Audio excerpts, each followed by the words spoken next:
So dear students, let us see the phenomenon of beat. Okay, so actually this phenomenon of beat is based on the principle of superposition of waves. Okay, so when there is superposition of two sound waves having same amplitude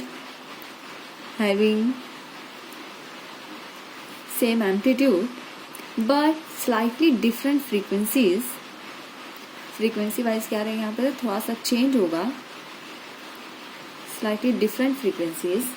So see, when there is superposition of two sound waves having same amplitude but slightly different frequencies, and if they are traveling in the same direction, then at that time the intensity of the sound waves periodically varies with time. ठीक है, अगर हम लोग consider कर रहे हैं कि suppose दो वेव्स हैं, ठीक है, दो वेव अगर हम लोग कंसिडर कर रहे हैं ऑफ सेम एम्पलीट्यूड, ठीक है, दोनों वेव का जो एम्पलीट्यूड है वो हम लोग सेम कंसिडर कर रहे हैं, एंड इसकी जो फ्रीक्वेंसी रहेगी that is slightly different frequency. ठीक है, और अगर ये दोनों वेव्स सुपर इम्पोज हो रहे हैं, so at that time the जो साउंड की इंटेंसिटी होगी, the intensity of sound that is going to be very. ठीक है, मतलब हम लोगों को जो साउंड सुनाई देगा वो एक दफ़ा लाउड साउंड सुनाई देगा, एक दफ़ा लो साउंड सुनाई देता है. ठीक है, मतलब उसकी इंटेंसिटी फिक्स नहीं रहती है, बल्कि वहाँ पे वेरिएशंस आते हैं, and that is due to superposition of wave. तो that effect is called as beat. ठीक है, मतलब बीट में हम लोगों को जो साउंड की इंटेंसिटी है वो आपको कांस्टेंट नहीं रहेगी, बल्कि इंटेंसिटी उसकी चेंज होती है. उसके लिए आपको ये ध्यान में रखना है, waves should be having same amplitude but slightly different frequencies. ऐसे अगर दो वेव सुपर इम्पोज हो रही हैं, then at that time the intensity of sound is going to be very. ठीक है, एक दफ़ा हम लोगों को लो साउंड सुनाई देता है, एक दफ़ा लाउड साउंड सुनाई देता है. सो मैक्सिमम इंटेंसिटी का जो साउंड हम लोगों को सुनाई देगा, the sound of maximum intensity is called as waxing. ठीक है, मतलब जो हम लोगों को लाउड साउंड सुनाई देता है उसे क्या कहते हैं, वैक्सिंग कहते हैं. And the sound of minimum intensity that is जो लो साउंड हम लोगों को सुनाई देगा that is called as waning. ठीक है, तो यहाँ पे जब हम लोग बीट की बात करते हैं, then there is formation of alternate waxing and waning. मतलब हम लोग एक दफ़ा लो साउंड सुनाई देगा, फिर लाउड, लो एंड लाउड, इस तरीके से उसकी इंटेंसिटी चेंज होते रहती है. And the maximum intensity of sound is called as waxing and the minimum intensity of sound is called as waning. So basically one waxing and waning is form a beat. ठीक है, अगर हम लोग successive waxing और waning की बात करते हैं तो ये वैक्सिंग और वैनिंग दोनों कंपोज होकर दोनों मिलकर एक बीट बनाते हैं. जैसे हम लोगों ने ट्रांसवर्स वेव में देखा था that one crest and one trough. ठीक है, जो क्रेस्ट और ट्रफ होता है ये दोनों मिलकर एक वेव फॉर्म करते हैं. ठीक है, लॉन्जिट्यूडनल में देखा था कि रेयर फ्रैक्शन और कॉम्प्रेशन वो मिलकर एक वेव बनाते हैं. So same in this beat कि वैक्सिंग एंड वैनिंग मतलब लो इंटेंसिटी और हाई इंटेंसिटी दोनों मिलकर के एक बीट बनाते हैं. ठीक है, so this is basically a beat and number of beats heard per second is called as beat frequency. एक सेकंड के अंदर हम लोग कितनी बीट सुनाई दे रही है, ठीक है, या दिए हुए टाइम में हम लोग कितनी बीट सुन सकते हैं, that is called as beat frequency. ठीक है, so number of beats heard per unit time और per second is called as beat frequency. So basically हम लोग को यहाँ पर यही पता करना है, that is analytical treatment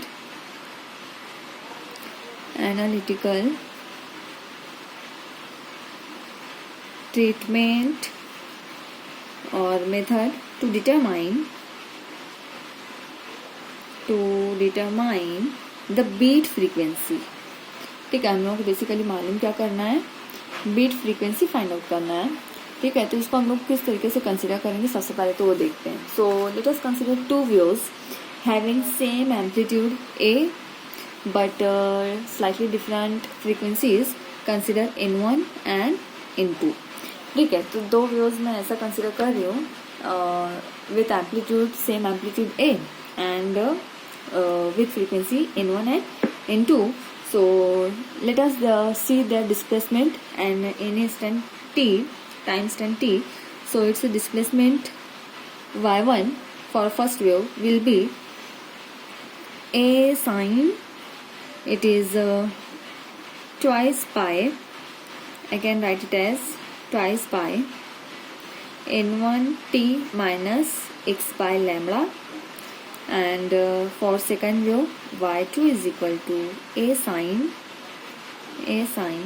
twice pi into t minus x by lambda. ठीक है, ये इक्वेशन कहाँ से आई है, हम लोग इससे पहले प्रीवियस लेक्चर में देख चुके हैं। ठीक है, कि इस इक्वेशन को हम लोग किस तरीके से अरेंज करके लाते हैं। Here A be the amplitude. ठीक है, तो एम्पलीट्यूड सेम है इसलिए हम लोग ए लिए, A1 और A2 लेने की जरूरत नहीं है, but frequencies are different, so it will be N1 and N2, and if frequency is difference that mean lambda भी हम लोगों का λ1 और λ2 होगा। ठीक है, सो अगर हम लोग कंसिडर करें कि जो हम लोगों का ये डिस्प्लेसमेंट कंसिडर कर रहे हैं, इफ इट इज एक्स, मतलब जो हम लोगों का ऑब्जर्वर है या लिसनर हो अगर एक्स पर है, तो उस टाइम पे हम लोग इस इक्वेशन का ये जो एक्स फैक्टर ये पूरा 0 कंसिडर करते हैं। That means equation y1 is equal to, it is a sine twice pi n1t and y2 is equal to a sine twice pi into t। Equation हम लोग इस तरीके से लिख सकते हैं। ठीक है, now at the time of superposition, so according to the principle of superposition we can write it as y is equal to y1 plus y2। इस तरीके से हम लोग इसको लिख सकते हैं। ठीक है, y is equal to y1 plus y2। अब देखो इसी को हम लोगों को क्या करना है, इसके अंदर वैल्यूज आपको पुट करनी है। सो सी y is equal to y1 plus y2. So y is equal to, what is the value of y1? It is a sine twice pi n1t plus y2 क्या रहेगा, a sine twice pi n2t। ठीक है, देखो ये अगर आप इस पर गौर करोगे, so it is like sin c plus sin d। ठीक है, मतलब हम लोग यहाँ पर फॉर्मूला अप्लाई कर सकते हैं, और इससे पहले भी ये फॉर्मूला हम लोग यूज कर चुके हैं। That is sine C plus sine D is equal to 2 sine C plus D divided by 2 into cos C minus D divided by 2। So basically this is the formula for sine C plus D, sine C plus sine D. ठीक है, तो यहाँ पर देखो हमारी जो factor है sign, अगर हम इसको पूरे को हम लोग सी कंसिडर कर लेते हैं तो it is sine C plus sine, अगर इस ब्रैकेट को हम लोग डी कंसिडर कर लेते हैं, so it is like sine C plus sine D. या ए को यहाँ से हम लोग कॉमन निकाल लेते हैं, क्योंकि एम्पलीट्यूड सेम है, इस फैक्टर को हम लोग कॉमन निकाल लेते हैं। ठीक है, तो अकॉर्डिंग टू दिस फॉर्मूला इसका एक्सपांशन अगर हम लोग करते हैं तो देखो क्या बनेगी हम लोग की y की value. So y is equal to, ठीक है ध्यान से इसको करो, देखो क्या बनेगा, ये 2 और a को मैं यहाँ से कॉमन निकाल रही हूँ, सो इट इज 2a। इसको हम लोग निकाल लेते हैं। ठीक है, सो हाँ क्या बाकी का क्या बच रहा है हम लोगों का, साइन, यहाँ पे हम लोगों की टर्म है साइन c प्लस डी। ठीक है, तो c मतलब ये वाली टर्म, अब देखो यहाँ पर ट्वाइस पाई और यहाँ पर भी ट्वाइस पाई कॉमन है, तो इसको भी 2 पाई हम लोग बाहर निकाल लेते हैं। ठीक है, यहाँ का क्या टर्म है n1, और इसके पास कौन सी टर्म है n2, तो ये हो जाएगा n1 plus n2 divided by 2, ये फैक्टर एज इट इज, और t भी यहाँ t भी कॉमन रहेगा, तो t को मैं इस तरफ ना लिखते हुए मैं यहाँ पे लिख रही हूँ। ठीक है, सो देखो हम लोगों ने क्या किया, यहाँ से ट्वाइस पाई टी ये कॉमन निकाला हुआ है, ट्वाइस पाई टी, बाकी यहाँ पर बचा n1 plus n2 divided by 2 as it is. ठीक है, आगे टर्म आप कंटिन्यू करो। सो आगे का हम लोगों का कॉस फैक्टर है, कॉस ऑफ, वापस से हम लोग यहाँ पर देखते हैं c माइनस डी है, ये ट्वाइस पाई टी यहाँ से भी कॉमन आएगा, सो इट इज 2 पाई, इसी को हम लोग यहाँ पे लिखेंगे n1 minus n2 by 2 into t. ये हो गया हम लोग का expansion according to this formula. ठीक है, सो अब देखो इसी इक्वेशन को हम लोग जस्ट थोड़ा सा फिर रीअरेंज करते हैं। क्या कर रही हूँ, यहाँ पे ये जो कॉस वाली टर्म है इसको मैं पहले लिख रही हूँ, साइन वाली टर्म हम लोग थोड़ा सा बाद में लिखते हैं। तो देखो ये इसी को हम लोग किस तरीके से लिखेंगे, y इज इक्वल टू, ठीक है, 2a as it is. Cos term मैं यहाँ पहले ले रही हूँ, सो ये हो जाएगा cos twice pi n1 minus n2 by 2 into t, ठीक है। बाकी की कौन सी टर्म बची, ये sine term, so into sine twice by n1 plus n2 by 2 into t. ये हम लोगों की पूरी टर्म हो गई। अकॉर्डिंग टू दिस फॉर्मूला इसका पूरा एक्सपांशन कुछ इस तरीके का आता है। ओके, सो अब अगर हम लोग यहाँ सब्सटीट्यूट करते हैं, सो सब्सटीट्यूटिंग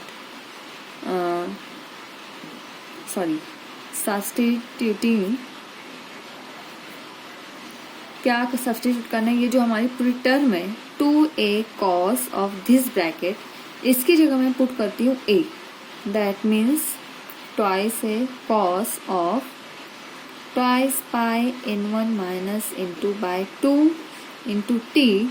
इस पूरे की जगह मैं a पुट करती हूँ and this term n1 plus n2 by 2 it is equal to n, ठीक है। अगर हम लोग यहाँ पे ये सब्सटीट्यूट करते हैं, then see this equation becomes y is equal to, इस पूरे की जगह हम लोग यहाँ पुट करेंगे a इंटू साइन, ठीक है। इस ब्रैकेट की जगह हम लोग क्या पुट करेंगे, twice by as it is, इस ब्रैकेट की जगह आएगा n and t, a sine twice by n t, और instead of twice by n we can put here omega, so that is y is equal to a sin omega t, and y is equal to a sin omega t is nothing but that is the equation of progressive wave. So it is nothing but it is the equation of progressive wave having frequency n and amplitude a, ठीक है। So basically this is the equation of wave.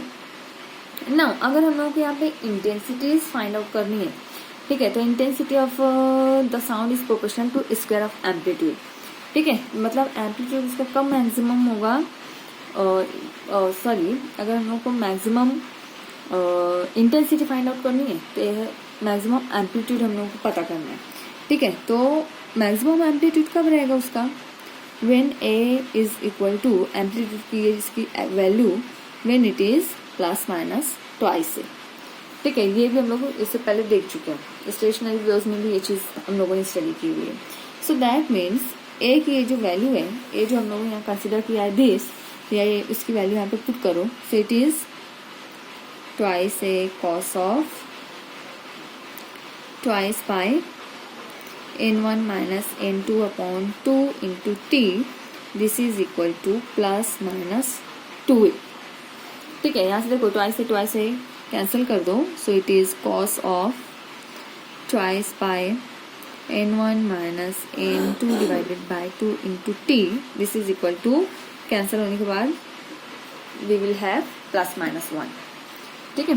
So cos इस तरफ लेकर आ जाओ, it is going to be cos inverse, तो हमारा factor क्या बाकी बचेगा, twice pi n1 minus n2 divided by 2 into t, it is equal to cos inverse of plus minus 1 is nothing but 0 pi twice pi thrice pi 4 pi 5 pi, इस तरीके से हम लोग ऑप्टेन कर सकते हैं वैल्यूज। एक्चुअली हम लोग को ये देखना है कि cos 1 कहाँ पर होता है, so we know that cos 0 is equal to 1, ठीक है। सो वो आ जाएगा cos 180 माइनस 1, ठीक है। तो इस तरीके से हम लोग ये वैल्यूज यहाँ से सिलेक्ट करनी है ना। अगर हम लोग को टाइम निकालना है, ऐसे टाइम कैलकुलेट करना है, तो ये पूरी वैल्यूज आपको इस तरफ लेकर आनी पड़ेगी। सो देखो हम लोग हर एक वैल्यू के लिए टाइम का देख लेते हैं, टाइम कितना रहेगा। सो पहला 0 को अगर हम लोग कंपेयर करते हैं तो सी टाइम इधर ही रखो, पूरा फैक्टर उधर ले जाओ, बट यहाँ पे 0 है, दैट मीन्स हमारे पास रिमेनिंग क्या बचेगा, 0 ही रहेगा। सेकंड के लिए निकालो टाइम, सो यहाँ पे देखो पाई गेट कैंसल, 2 गेट कैंसल, ठीक है। बाकी क्या बचा है यहाँ पे, t इधर ही रखते हैं, ये फैक्टर जब इधर जाएगा सो ये डिवाइड करेगा and it is 1/n1 minus n2, ये फैक्टर रहेगा। ठीक है, सेकंड वाले के लिए इसके लिए निकालते हैं हम लोग। तो यहाँ से 2 कैंसिल हो जाएगा, पाई कैंसिल, सो 2 यहाँ पे बाकी है और ये फैक्टर इधर जाकर डिवाइड करेगा। It is 2/n1 minus n2। तीसरे के लिए क्या रहेगा, 3/n1 minus n2 and so on. इस तरीके से हम लोग इसको निकाल सकते हैं। सो this is the basically time की वैल्यूज इस तरीके से रहेगी। अब अगर हम लोग को 2 सक्सेसिव मैक्सिमा साउंड है, ठीक है, मैक्सिमम इंटेंसिटी वाले 2 साउंड है, 2 वैक्सिंग है, उसके बीच में अगर हम लोग को टाइम इंटरवल फाइंड आउट करना है, time interval between 2 successive waxing, so अगर हम लोग को वो मालूम करना है तो यहाँ से हम लोग क्या करते हैं, सपोज ये वैल्यू को A कंसिडर कर लो, इसे आप B कंसिडर कर लो, तो इसे आप माइनस करो, ये हो जाएगा time period T is equal to B minus A। B है 0, ठीक है, A कितना है, सॉरी B 0 नहीं रहेगा, B की वैल्यू हम लोगों की है 1/n1 माइनस n2 माइनस 0। 0 में से फैक्टर जाएगा हमारे, जो वैल्यू होगी n1 माइनस n2, यही मिलेगा। And we know that reciprocal of time period is nothing but frequency. So यहाँ से हम लोग फ्रीक्वेंसी भी कैलकुलेट कर सकते हैं। Frequency m is equal to इसका, इस वैल्यू का रेसिप्रोकल ले लो, तो इसका रेसिप्रोकल क्या आएगा, it is nothing but n1 minus n। So basically this is frequency of the beat and this is time period of beat। ठीक है, तो ये भी हम लोग यहाँ से देख सकते हैं। नंबर ऑफ वैक्सिंग हर्ट पर सेकंड ये मालूम कर सकते हैं। Time interval between successive waxing ये भी मालूम कर सकते हैं। ठीक है, ये तो मैक्सिमम एम्पलीट्यूड की बात हुई। ठीक है, इसको हम लोग केस फर्स्ट कर लेते हैं कि मैक्सिमम एम्पलीट्यूड किस तरीके से मालूम कर सकते हैं। वैक्सिंग के टाइम पे क्या सिचुएशन रहेगी, फॉर्मेशन ऑफ वैक्सिंग। अगर इसी को हम लोगों को वैनिंग के लिए कैलकुलेट करना है, ठीक है, तो देखो वैनिंग के लिए क्या होगा, केस सेकंड हम लोग ले लेते हैं। ठीक है, उसके लिए सिचुएशन क्या होगी, एम्पलीट्यूड मिनिमम, क्योंकि इंटेंसिटी लो है और इंटेंसिटी और एम्पलीट्यूड का रिलेशन डायरेक्ट है। ठीक है, तो इस केस में हम लोग का जो एम्पलीट्यूड होगा in the case of waning, ठीक है, वैनिंग के केस में A is equal to 0। Amplitude की वैल्यू हम लोगों की कितनी होगी, 0 होगी, और A एक्चुअली हम लोगों ने कहाँ पुट किया था, twice A cos of twice pi n1 minus n2 divided by 2 into T। So this is equal to 0। ठीक है, दिस इज इक्वल टू 0। अब ये पूरी टर्म 0 है। ठीक है, कॉस वाला पूरा टर्म यहाँ पे रखो, ट्वाइस से को इधर ले जाओ, ट्वाइस से जब इधर जाएगा 0 को डिवाइड करेगा, दैट मीन्स आंसर हमारा 0 आएगा। So that is cos of twice pi n1 minus n2 divided by 2 into T, this is equal to 0। ठीक है, नाउ हम लोग कॉस इनवर्स निकालते हैं, मतलब आपको वो वैल्यूज फाइंड आउट करनी है जहाँ पर कॉस 0 होता है। So that is pi by 2, 3 pi by 2, 5 pi by 2। So cos हम लोग इसको सॉल्व करेंगे, it is twice pi n1 minus n2 upon 2 into T, this is equal to, values यहाँ पे हम लोग पुट करेंगे, that is pi by 2, 3 pi by 2, 5 pi by 2, 7 pi by 2, 9 pi by 2, 11 pi by 2 and so on. इस तरीके से हम लोग यहाँ पे कंसिडर कर सकते हैं। नाउ T हम लोगों को यहाँ से कैलकुलेट करना है, we have to calculate values for this T। ठीक है, तो इसको कैंसिल कर दो, देखो ये पाई, ये 2 यहाँ से कैंसिल, पाई गेट कैंसिल। ठीक है, ऑलरेडी यहाँ पर 2 है, ये इधर आकर मल्टीप्लाई करेगा, इस तरफ आकर डिवाइड करेगा। सो फैक्टर हमारा क्या बाकी बचा, 1/2 n1 minus n2 pi by 2 के लिए। 3 पाई बाय 2 के लिए क्या आएगा, तो पाई कैंसिल, 2 गेट कैंसिल, यहाँ पर ऑलरेडी रहेगा 3/2, ये इस तरफ आकर डिवाइड करेगा, it is 3/2 n1 minus n2। अगले के लिए निकालो 5/2 n1 minus n2 and so on. इस तरीके से हम लोगों को टर्म्स यहाँ पे मिलेंगे। ठीक है, सक्सेसिव मिनिमा के बीच का हम लोगों को अगर टाइम इंटरवल निकालना है, किसी 2 को माइनस कर लो, इसे हम लोग A कहते हैं, इसे अगर हम लोग B कहते हैं, तो what will be the time period between 2 successive minima. So इसको आप करो B माइनस A। B है हमारा 3/2 n1 minus n2 minus 1/2 n1 minus n2। ये b की वैल्यू, ये a की वैल्यू पुट करके हम लोग माइनस कर रहे हैं। डिनोमिनेटर सेम है, direct 3 minus 1 2 divided by this factor 2 get cancelled. That means our answer will be n1 minus n2. This will be the time period t। ठीक है, सो ये टाइम पीरियड रहेगा। और यहाँ से हम लोग वापस से मिनिमा के लिए भी फ्रीक्वेंसी निकाल सकते हैं। That reciprocal of time period is nothing but frequency, so it is n1 minus n2। This will be the frequency for minima. अब देखो मिनिमा के लिए जो टाइम पीरियड है, सेम टाइम पीरियड हम लोगों का था मैक्सिमा के लिए भी। ठीक है, मतलब वैक्सिंग और वाइनिंग का जो टाइम पीरियड है वो सेम है। It means waxing and waning are alternately arranged in the beat. ठीक है, मतलब ये अल्टरनेटली है और दोनों का टाइम पीरियड सेम है, मतलब दोनों एक ही टाइम इंटरवल के बाद अराइव होने वाले हैं। ठीक है, so we can say that waxing and waning occur alternately with equal frequency. Frequency भी इक्वल है ना, सो इक्वल फ्रीक्वेंसी के साथ दोनों एक के बाद एक रिपीट होते हैं and basically that is the formation of beat. Okay, so ये जो प्रोसेस होता है this is called as beat.